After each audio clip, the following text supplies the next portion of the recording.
Dobrý deň vám prajem. Vítam vás pri dnešnej krátkej konferencii. Chcel by som sa zamerať tentokrát hlavne na hru Pro Evolution a v druhom rade aj na náš patch, ktorý sa pripravuje. Takže prezrel som si veľa nových informácií ohľadom hry. Dátum vydania hry je už dlhšie známy, 19. september. Čo sa týka dema, malo výjsť už v auguste, no nakoniec nejako Konami labzuje, takže podľa informácií nabrá.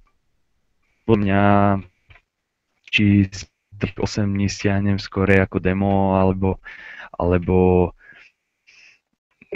si počkám tých 8 dní a budem mať plnú, neviem, no. Na čo sa môžeme tešiť, hovoril som to už aj v minulom konferencii, je to ten nový Fox Engine a je to lepšia grafika, vytvára to len z hry. Konami sa zameralo najmä na fyziku hráča a lopty. Už to nebude také kostrbaté, predsa každý hráč má iný dribbling, bude mať inú rýchlosť, aj dopad tých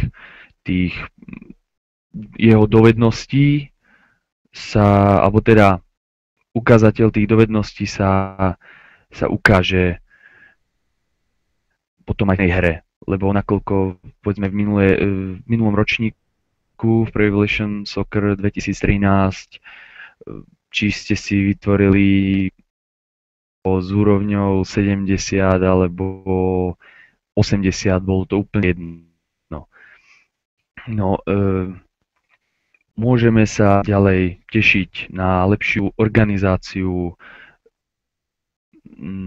hraní, kde tam viacej možností na otvorenie nejakej taktiky. Veľká novinka v Master League sa budú dať aj počas jednej hry, teda na jednom účte, sa bude dať meniť klub a tiež sa bude zároveň koučovať aj reprezentácia. Čo sa týka líg, tímov alebo súťaže Európe, Champions League, Európska liga, Superpohár, tak ako aj po minulé roky. Z Ameriky máme Libertadores, takže to ako minulý rok. Copa Sudamericana a Recopa Sudamericana sú nové dve súťaže. Z Ázie máme aj Champions League, niečo ako naša Liga majstrov, len čo sa súťaží, teda plne licenciované ligy budú Argentína, Chile, Francúzsko, Holandsko a Španielsko. S neúplnou licenciou bude Brazília, ale musím to ozrejmiť, licencia. Sú to vlastne ligy brazílska, anglická, nemecká, talianska a portugalská. Zatiaľ, čo v brazílskej a talianskej lige sú všetky normálne, akurát jedine, čo nie je licenciované, je názov ligy a logo ligy. Tak pár tej ligy v tom štáte tiež nie je licenciovaný. Zatiaľ, čo v Anglii napríklad je licenciu len Manchester United ostatné týmy budú minulý ročníkov, bohužiaľ, teda aspoň zatiaľ, bohužiaľ, však na nás si dúfam, že počkáte. Nemecké ligy to bude Leverkusen, Bayern a Schalke. Len 3 týmy budú plne licenciované, ostatné týmy budú mať pravých hráčov, akurát sa nebude presný názov klubu a logo.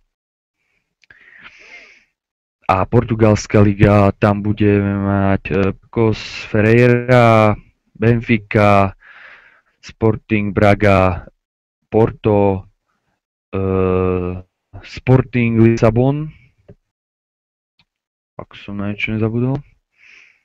Áno, a ostatné týmy budú tiež, vlastne budú tam tí hráči, akurát ten názov a to logo, tak ako aj v anglickej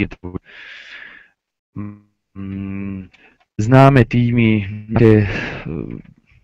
čo nebudú vlastne v tých ligách, ale budú figurovať v skupine ostatných európskych klubov. Tak tie najznámejšie také okolo nás Austria Viedeň, Lech Poznaň, Slask Wroclaw, Wisla Krakov alebo Legia Varšava. Z českých tímov by to mala byť Viktorka Plzeň, Slovan Liberec, Slavia a Sparta. Ale nebude to mať vlastne nejakú veľkú váhu na vydaní nášho prídavku, už nakoľko chceme vytvoriť Sorgon ligu, druhú ligu, možno aj s pár týmami z tretej ligy a s Gambrinus ligou. Takže vlastne tieto týmy by sa presunuli alebo aj vylepšili. No a nájdeme ich nejakými inými okolo nás, teda zo zahraničia okolo nás. To nahrávanie líg minulý rok, ak si dobre spomínate, bola Sorgon liga namiesto portskej ligy. No neviem teraz, ako to bude. Hovorilo sa o tom, že bude aj špeciálny program hry v hre, ktorý dovolovať vytvoriť ligy. No nič také som nenašiel, akože potvrdenú informáciu, takže pravdepodobne sa bude asi najskôr nahrádzať. Vlastne bola pravdepodobne namiesto Čilskej ligy. Druhá bola, ako bolo pôvodne aj v minulom ročníku, v D2 League.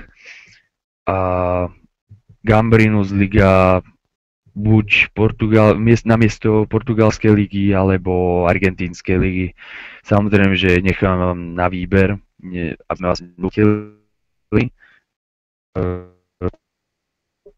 No a ako poslednú